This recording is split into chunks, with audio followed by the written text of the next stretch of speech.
back into the corner. Riley curls back towards the blue line. Middle of the ice in front of the goal. On the wing, shot, scores!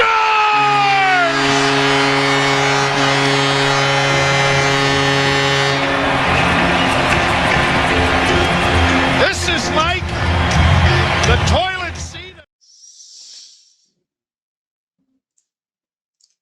Hello again, everybody. It's been a while since my last episode, but life happens and you guys don't want to hear about it. So we're back doing it again. And there are a lot of things to talk about. There is, no lack of topics going with the Leafs, Toronto Maple Leafs right now. The season is young, but there's a lot of headlines, there's a lot of stories, there's a lot of things to talk about.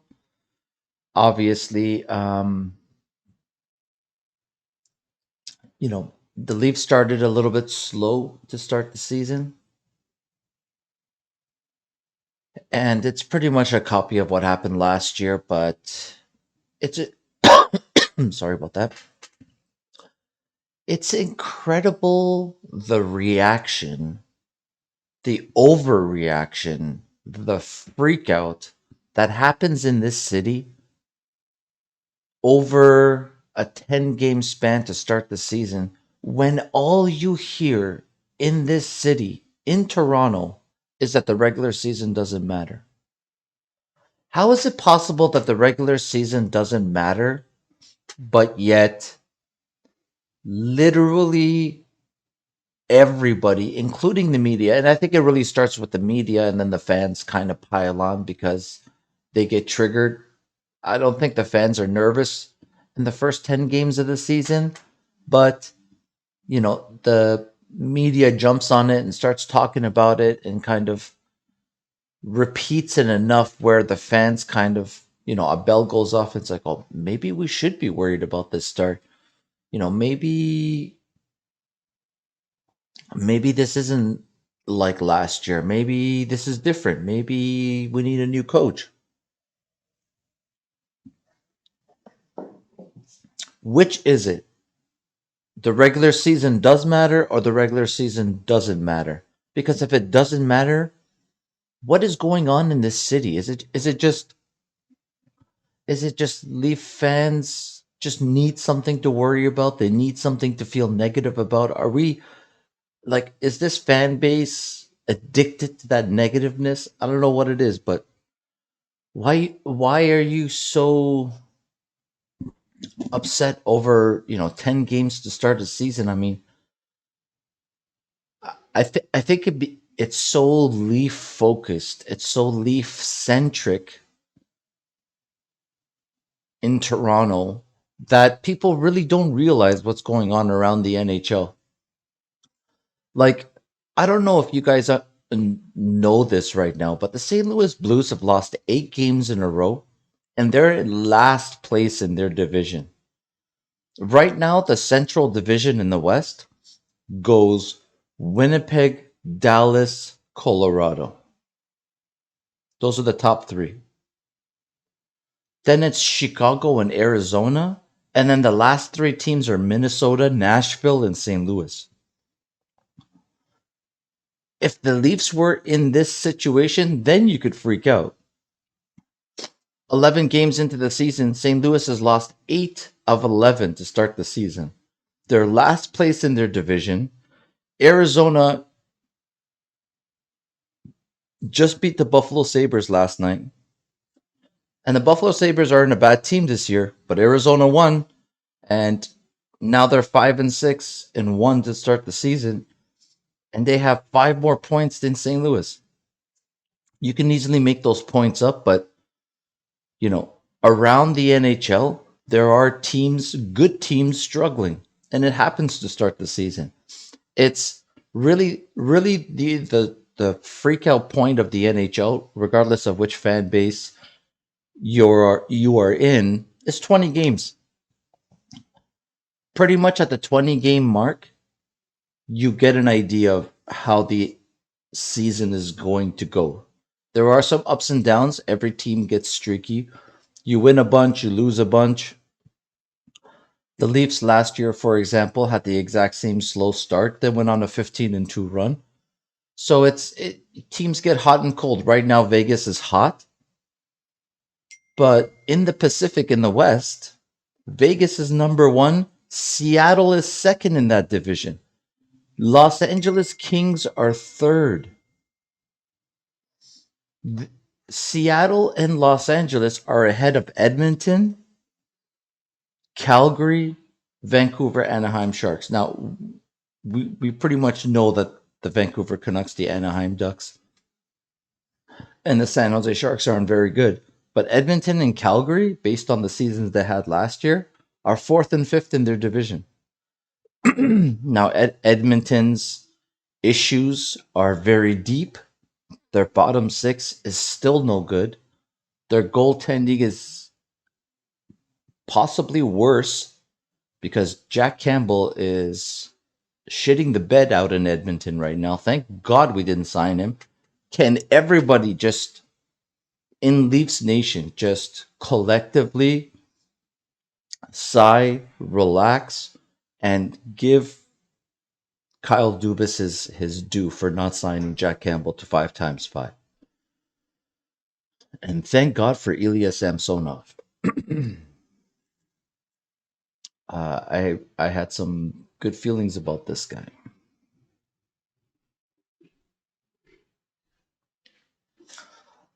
And then, you look at the division where the Leafs are in.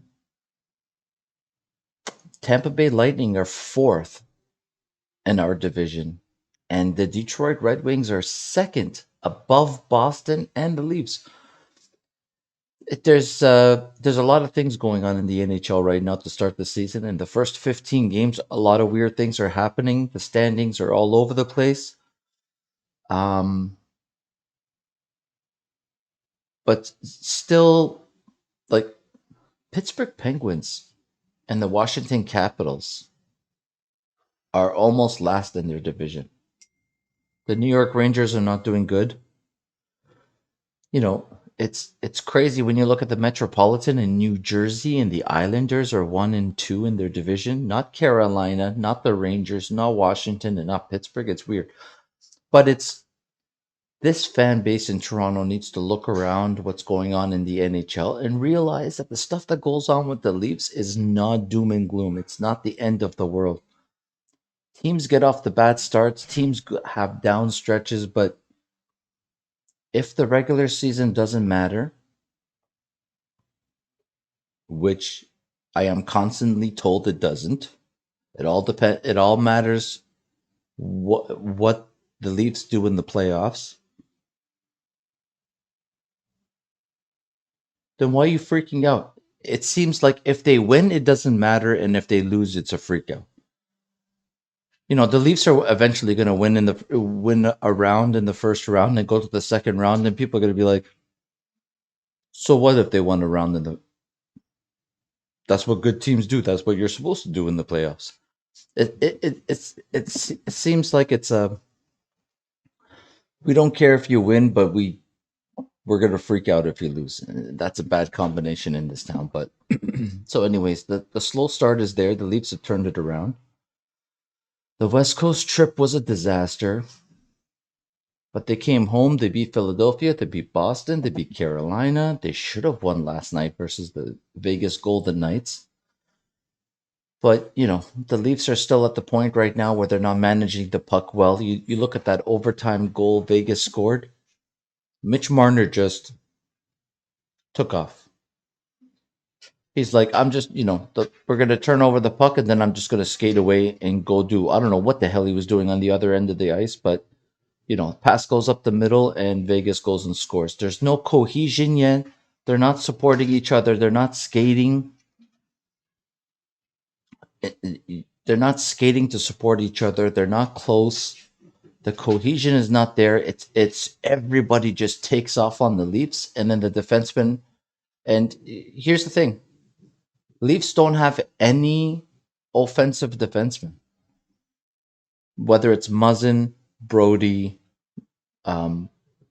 Sandin, Lilligren, Hall, Giordano, Riley. I mean, Riley can skate the puck and make a pass, but at the end of the day, the Leafs don't have any real offensive defensemen, and they pinch all the time, and they can't move the puck as fast as they could. They're a relatively old blue line, but the forwards take off, and there's no real cohesion there. I don't know why they don't support each other as much. 5 foot passes, a couple of 5 foot passes, get out of the zone, and then take off. But that overtime last night was I was just waiting for the other shoe to drop. Mitch Marner, he has these moments of brilliance on the other end, but he has way too many moments of just brain dead in the defensive zone or in the neutral zone. His giveaways are atrocious. How he just it looked like he was playing shinny in overtime last night. He just doing circles, skates away. He's a mile away from the puck. He's not, you know, skating with his teammates, supporting them. He's just off. I don't know. It's crazy that overtime was the worst thing I've ever seen. The Leafs don't like the Vegas Golden Knights. There's 3 guys in a triangle. They turn it over. He passes it up, and then the guy flies to the net and scores. The Leafs, Mitch Marner's over here. The defenseman is on the boards. Austin Matthews is up the middle trying to get the puck. As soon as he loses that puck battle, the puck goes up the middle and they score. Mitch Marner all the way over here. Riley on the boards. The Leafs structure is not very good in general, and it hasn't been, for a long time, multiple seasons. I personally have never liked Sheldon Keefe as a coach. He's had so many seasons to develop an identity with the Leafs of how they should play. But, playing the Edmonton Oilers, like you look at the Edmonton Oilers and the way they give up so many goals. Like, you know, there's no, the structure isn't good. You can't just try to turn over the puck and fly the zone. Like, you have to play defense in the NHL. You have zero choice. But for some reason, some teams, the Leafs being one of them, Edmonton being another one of them, they feel like you can win without defense if you just score a lot of goals.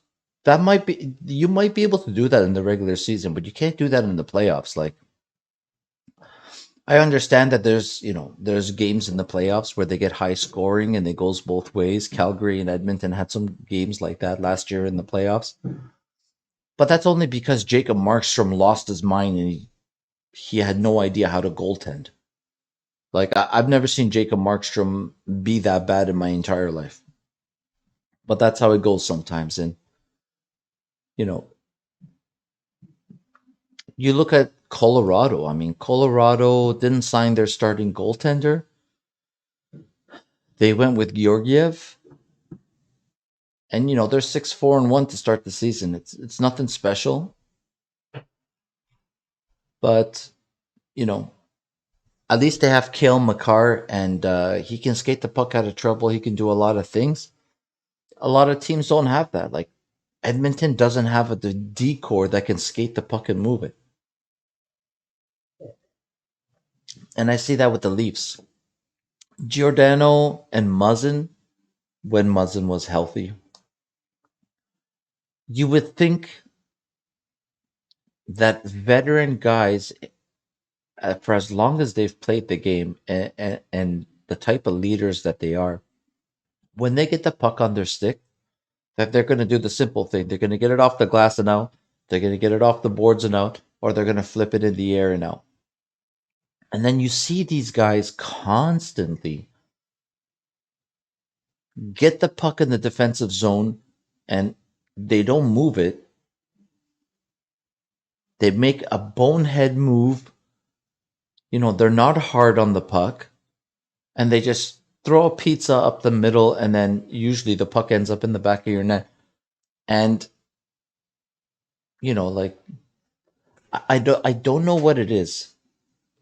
It's the Leafs. It's like this thing that happens to players when they come to Toronto. I don't know how it happens. I don't know if it's by osmosis or are the players talking to each other, or is it just the coach is really bad at driving home points? But it's like you see guys like Zach Aston Reese. He played in Pittsburgh. I've seen him play. Very solid player, turning pucks over, fanning on pucks. I don't know what it is about playing for the Leafs, but Giordano instantly became like this turnover machine, and Muzzin became this turnover machine. Justin Hall is a turnover machine. But you watch these other teams, and their decors are not like star studded. They're just a bunch of regular guys, big. Like you look at the Vegas Golden Knights, and they have some guys like maybe Alec Martinez you might recognize, but there's some guys that you don't recognize. But they skate hard with the puck. They get it out with authority. They skate it with authority, and it just seems like there's this lackadaisical approach in Toronto where like every time you get the puck, you got to turn it back and hold on to puck possession. And this disease of taking the puck back to your own zone instead of just dump and chase or you know dump and change. This disease of taking the puck back to your own zone and turning it over is what's ruining the Toronto Maple Leafs. Like you see some plays where like good solid players get the puck on the boards, and instead of trying to get it out, they're trying to make a cross ice pass to the other end because they see a blue jersey available. You still have to get through five. That puck has to get through five guys to get to the other side. It just seems like for some reason they lose the fundamentals when they come to Toronto, or like the coaches are not hammering home the fundamentals. Like you watched that game last night, the Toronto Maple Leafs gifted every goal to the Vegas Golden Knights. The Vegas Golden Knights didn't work for any of their opportunities. They played hard during the game, and they play hard and they create turnovers, but they didn't score off of that. The Leafs gifted that shorthanded goal. The Leafs gifted the goal to start the game. And it's just not managing the puck, not understanding the clock. And it seems like the Toronto Maple Leafs players, I don't the coaches need to do more of this where they're talking on the bench and they're talking about the moment. Hey, we need a big kill here. Hey, we need a big power play goal here. Hey, it's 5 minutes left in the game, guys. Bear down. And you see these lackadaisical shifts, and then boom, boom, boom, it's in the back of your net. And then they don't understand the moment that they're in, and they don't manage the clock or they don't manage the puck. It's very simple stuff. It can be fixed easily, but this is what I expect from the coaching staff. Like the coaching staff, you know, reiterated after the game when Marner said, and he said we stayed out too long on that power play, and then it hurt us. Well, why isn't the coach yelling from the bench? Switch, change, change. You're out there too long. Somebody should be saying something. I thought the players on the bench need to be yelling at the guys on the ice, or the coach needs to be yelling at somebody. Guys, change it up. You're out there for too long. It's situational awareness. As a team, you got to coordinate, but you know, the only thing that's maddening about these little things that hurt the Leafs is you see how good they can be when they beat the Boston Bruins and they don't make many mistakes. When they beat the Philadelphia Flyers and they don't make many mistakes. And you see that game against Carolina where they played good enough to hang around, and then all of a sudden they took over the game, and Marner passes it to Tavares in front of the net and he scores on Freddie. And when you see stuff like that and you're like, man, imagine how good this team would be if they just eliminated the small mistakes. And it's something that's easily fixable, and I hold the coach accountable for stuff like that. I definitely think uh, if whatever happens at the this season and when the season finishes, if the Leafs don't feel like they're heading in the right direction, even if they win a round, if they don't feel like they're headed in the right direction, Kyle Dubas is going to get fired. So, like, the management structure of the Leafs, they each have one bullet. I mean, Brendan Shanahan has one bullet. That's firing the GM and getting a new GM. The GM, Kyle Dubas, has only one bullet left in the chamber, and that's firing the coach and bringing in another coach if this season isn't going well. And Barry Trotz is out there. You want to talk about structure, all that stuff? Barry Trotz is available. But at the end of the day, everybody has one bullet in the chamber. And if Brendan Shanahan goes, even though we won a round, we got swept in the second round, let's just say, Kyle Dubas is going to get fired, which means the coach is going to get fired, and you could bring in a new GM that hires a new coach. Either way, you got to build an identity. I think hiring Brendan Shanahan gave the Leafs a little bit of an identity, but the problem is Lou was here and Babcock was here, and their identity was John Tavares, captain. I think if Dubas was in place sooner and Sheldon Keefe was the coach, you would have seen Austin Matthews become captain. And then it would have changed the identity of this team. Right now, the identity of this team is very much like their captain. John Tavares is an amazing player. I love the guy. He's above a point a game this year. He started off hot. But the problem is his personality is a little meh. And, I think, I don't know if you guys remember a couple of years ago, when Matthews and Marner first came to the league, the Leafs were this high energy, the fast skating, move the puck, score goals. There was a lot of energy in the stadium, and there was a lot of energy on the ice. And now that these guys have settled into their careers, John Tavares is captain, a lot of that energy and enthusiasm is gone. I think, if you make one of those young guys a captain, then the energy is different. There's more like rah rah, and nobody wants to talk above John Tavares, and John Tavares doesn't talk, so there isn't much talking. It's a big thing who you name captain. But all these things could change in a year. New GM, new coach, maybe new captain. You never know. I think if Austin Matthews resigns in Toronto for 8 years and $100 million at like $13 million, I don't see how you don't make him captain in 2 years when he resigns that deal, because John Tavares is going to be what, 34, 35, maybe 33, 34, 35, somewhere around there. I think John Tavares might actually be at the end of his deal. Yeah, I think when Matthews signs, if I'm mistaken, I think I'm right on. Yeah. When the first year of Matthews' new contract is the last year of John Tavares' contract.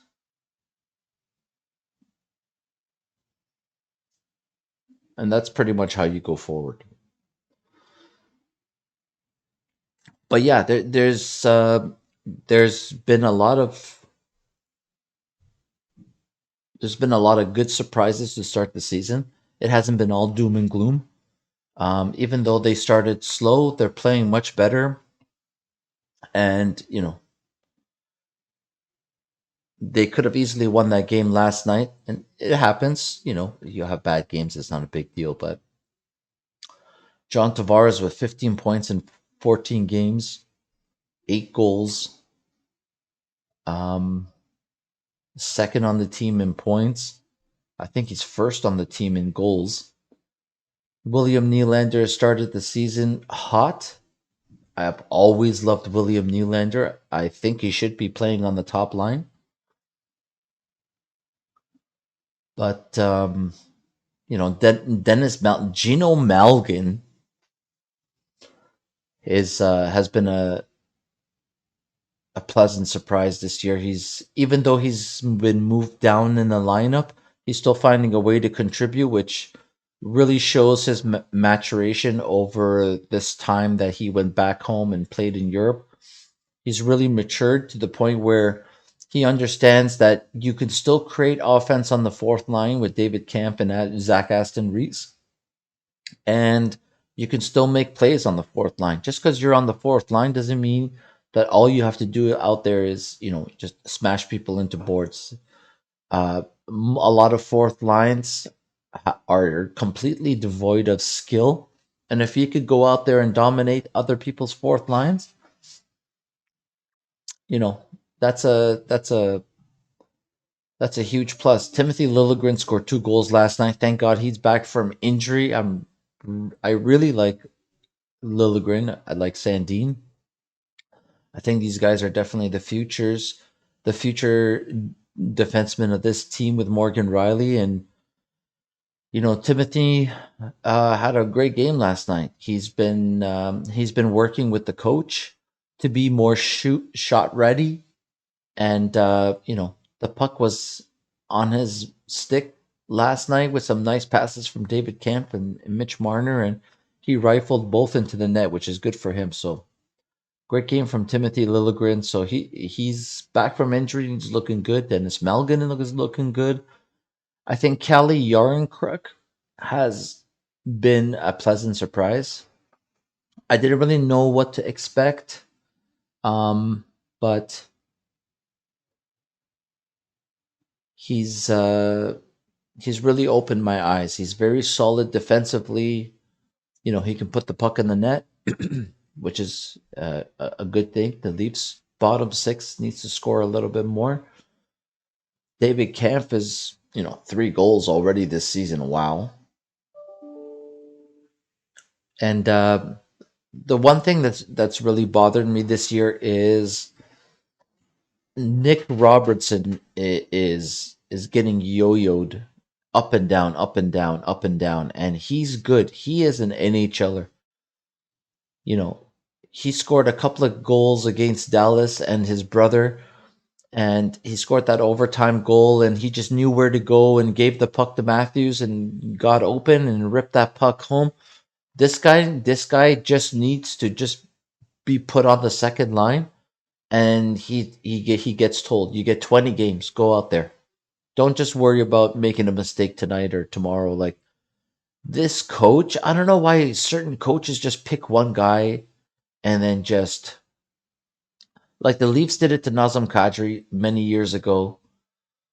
The Leafs are doing it to Nick Robertson now. They did it to Mason Marchment. They did it to Josh Levo. Yeah, you can score, but can you also do this? Listen, there's a lot of players that can score that can't do the other thing, which is play defense. You know,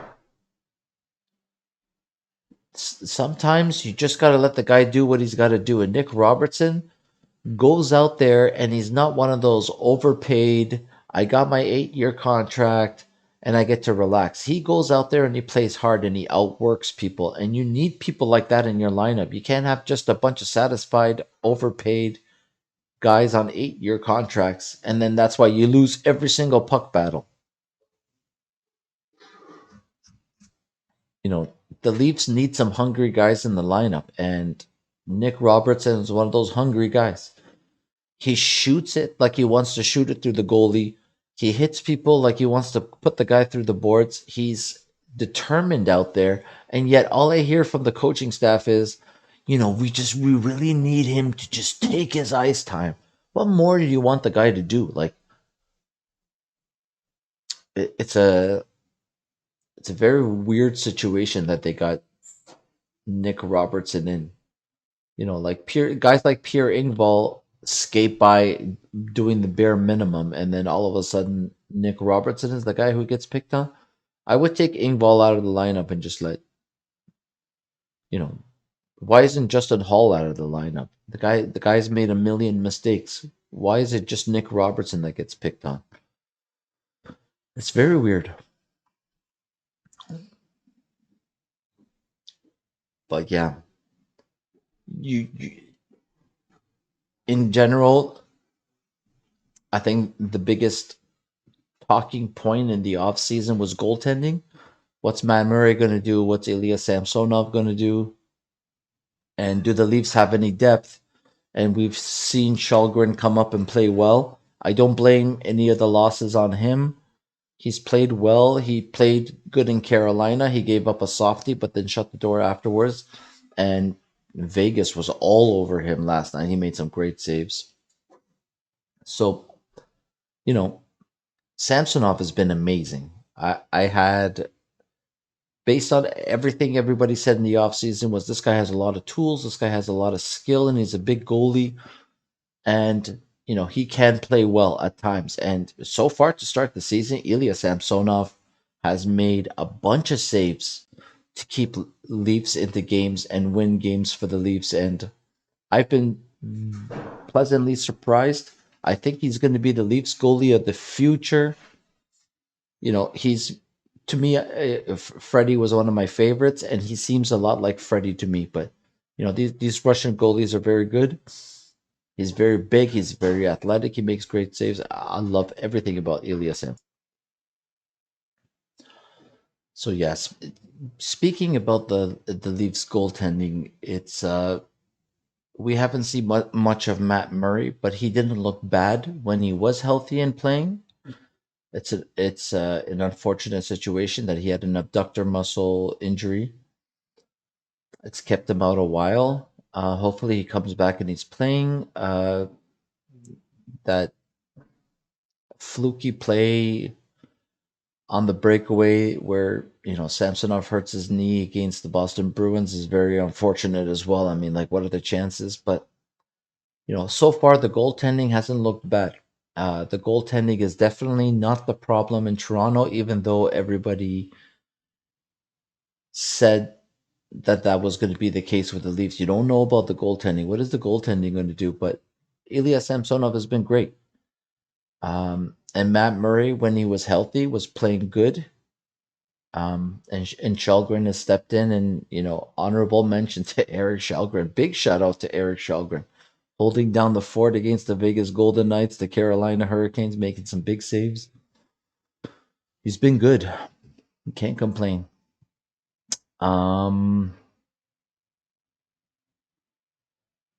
So in general, there's been a lot of bright spots to start the season, even though the Leafs started slow. It happened last year. It's not a big deal. Um, the Leafs. It would have been nice to see the Leafs take advantage of their weak schedule to start the season. Um, but it is what it is now. So the Leafs are where they are. They're not in a bad place in the standings. They beat some good teams, so they've showed that they can do it. And so you just need to slowly improve. I think the Leafs have 5 million in cap space right now. Um, we'll see what happens when Murray comes off of LTIR, which is going to be a week to 10 days or a week to 2 weeks. So we'll see what happens there. But yeah, I definitely see Dubas not taking this season lightly.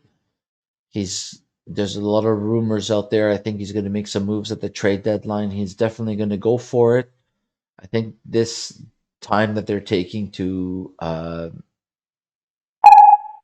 evaluate Nick Robertson, Ingval, all these other guys, who can we move and how can we get better? And I think Justin Hall is a goner. I think um, based on everything that's happening right now, you would like to trade Kerfoot in this 3.5 million, but you can't. He plays center, he plays wing, he plays second line, he's on the top line, he's third line center. And right now, the Leafs have a lot of needs. Unless you replace him in a trade, I don't see Kerfoot being traded. He's a lot of things to a lot of people, so he's hard to replace. And yeah, I guess we'll see. I think by the time the new year comes around, the picture will be very clear in the NHL. Right now, the standings are very muddy. Very good teams are dead last, but yeah, it's a weird situation. There's a lot of good teams in the bottom in the standings, and there's a lot of bad teams that are high in the standings. And New Jersey's winning a division, and Detroit's second in the division. It's it's definitely not been um what I expected to start the NHL season. I expected Colorado to come out flying, Calgary to come out flying, Edmonton Oilers. I expect Oilers to win games. But what I really expected was Jack Campbell was not going to be good. They're going to give up a lot of goals, and which is exactly what's happening right now. I don't know if the Oilers can overcome this level of bad goaltending. We'll see what happens. It's it's Chicago being higher than you know some good teams is crazy in the standings. I can't even believe it. Seattle is higher than Edmonton, Calgary, Los Angeles. That's crazy. Seattle's 8-4 and second in their division. St. Louis, Nashville, Minnesota are bottom three teams in their division. Arizona, Chicago higher than Minnesota, Nashville, and St. Louis. How crazy is that? Colorado's third in their division. Dallas and Winnipeg are top two. And then you see the Metropolitan. New Jersey, New York, Carolina are the top three teams in their division. Washington, New York Rangers, and Pittsburgh are bottom. It's crazy what's going on right now. Leaf fans, it's not just your team. A lot of good teams are having bad starts. It's how you rebound. Well, that was an interesting episode. Thank you guys for tuning in. There's a lot of things to talk about yet to come, and we'll talk about them next week. So please hit that follow button, that like button, and subscribe. I appreciate it. Thank you.